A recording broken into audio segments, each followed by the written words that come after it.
अच्छे रिश्तेदार प्यारी कहानी। एक सुनार की असमय मृत्यु हो गई। उसकी शादी हो चुकी थी और उसे एक छोटा बेटा भी था। उसका बेटा कुछ 7-8 साल का होगा। सुनार के गुजर जाने के बाद उसकी सेविंग्स के सहारे इन दोनों ने कुछ साल बिताए।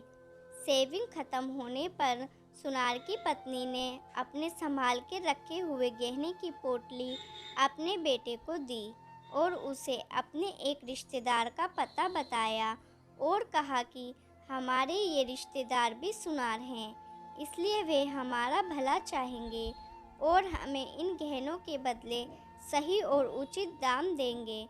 तुम उनके पास जाओ और इन्हें बेच के आओ। बेटा माँ के समझाए अनुसार अपने रिश्तेदार सुनार की दुकान पर पहुँच गया।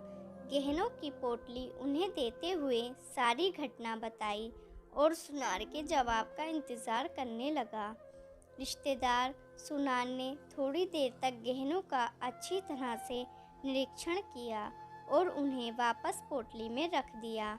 उन्होंने लड़के से कहा कि अभी इनका दाम अच्छा नहीं मिलेगा, एक काम करो, इन्हें तुम वापस घर पर अपनी माँ को दिया और जब इनका सही दाम होगा तब मैं इन्हें बिकवा दूंगा। रही तुम्हारे खर्चे की बात तो तुम मेरे यहाँ पर मदद करने आ जाओ। तुम्हारी पढ़ाई का और घर का खर्चा मैं संभाल लूँगा।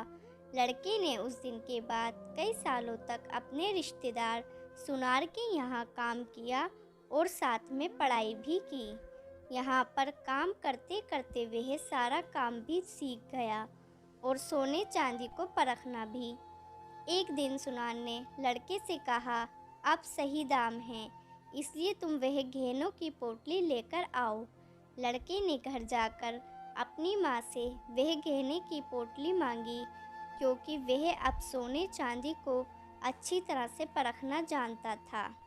इसलिए उसने एक बार तसल्ली के लिए गहने पोटली से निकाल कर देखे। उसे बहुत आश्चर्य हुआ, क्योंकि सारे के सारे गहने नकली थे।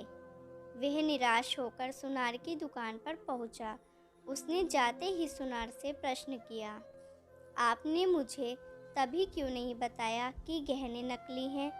सुनार ने कहा कि घर में तब तुम्हें गहनों की सच्चाई बताता तो शायद तुम लोगों को लगता कि तुम्हारे बुरे समय की वजह से मैं तुम्हारा फ़ायदा उठाना चाहता हूँ, इसलिए गहनों को नकली बताकर तुम्हारी मदद नहीं करना चाहता या उन्हें हड़प लेना चाहता हूँ। इसलिए मैंने तुम्हारी मदद की और सही समय आने का इंतज़ार किया कि तुम्हें सारी सच्चाई बता सकूँ। लड़के की आंखों में अपने रिश्तेदार सुनार के लिए कृतज्ञता के आंसू थे। उसने उन्हें धन्यवाद दिया और उनके पैर छुए। दोस्तों, इस कहानी से हमें बहुत अच्छी सीख मिलती है। हम में से कई लोग कहते हैं कि रिश्तेदार मतलबी होते हैं या रिश्तेदार हमारे काम कभी नहीं आते।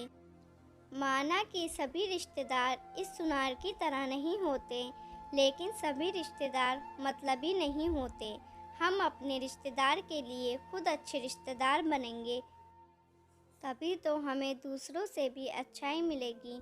तो दोस्तों, अगर आपको ये कहानी अच्छी लगी या समझ आई तो इसको लाइक शेयर करें। आप हमारे चैनल पर नए हैं तो चैनल को ज़रूर सब्सक्राइब करें। धन्यवाद।